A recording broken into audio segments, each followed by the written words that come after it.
Hi, my name is Reverend Stephen March, and I'm a pioneer curate in the Church of England in Leicestershire. My friend Kevin Ellis has asked me to record a little bit about what difference Jesus has made in my life. Now, in some senses, that's quite a difficult question to answer. I mean, I've been married to Sharon, my wife, for 37 years. She was my childhood sweetheart. And if you asked me what difference has Sharon made to my life, it's very difficult for me to think about that. I mean, how would my life have been different if I'd never met Sharon? Or if she'd been more choosy and not agreed to marry me? It's almost impossible to say. But when I think about Jesus and the difference that Jesus has made, I think there's one key area that I would say, yeah, Jesus has made a difference here. And that's in the area of adventure. When I gave Jesus control of my life, which is what coming to faith is, I had no idea where that was going to lead. I just said, Jesus, you're God. You've proved that you love me by dying for me on the cross. You've proved that you're God by rising from the dead.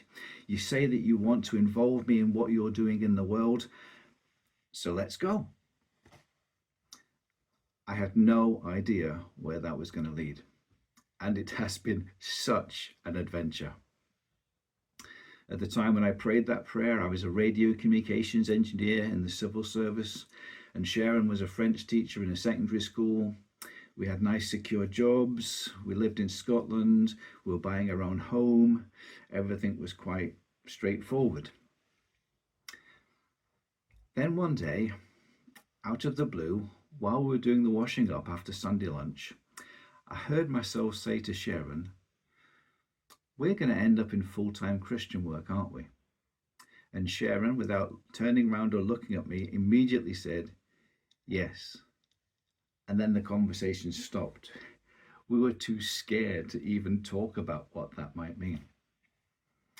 So that just hung around in our heads.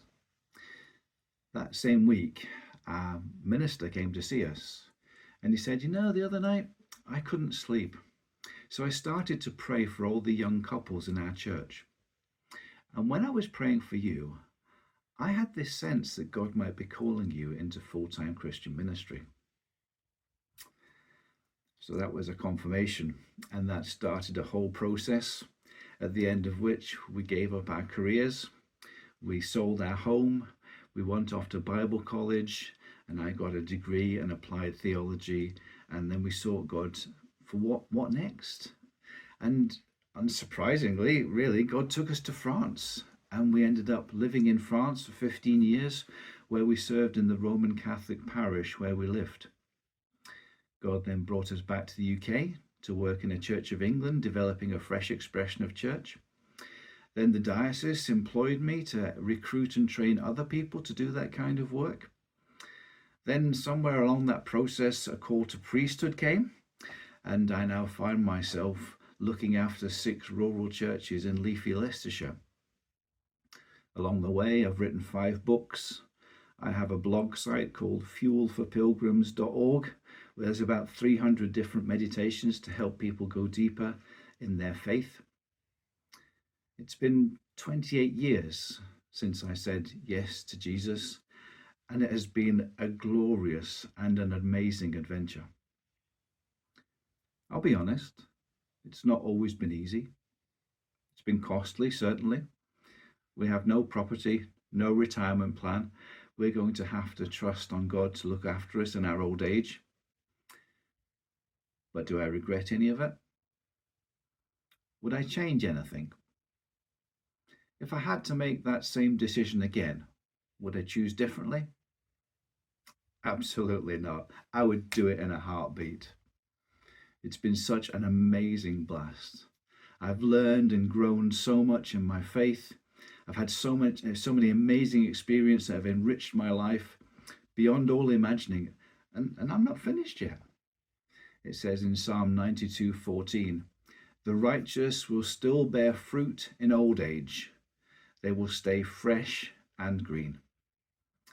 When it comes to what God can do through our lives, it's not a matter of our ability, but of our availability.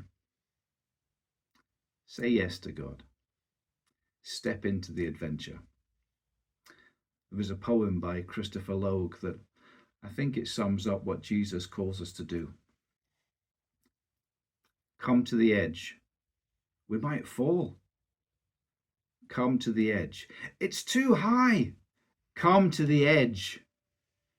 And they came. And he pushed. And they flew.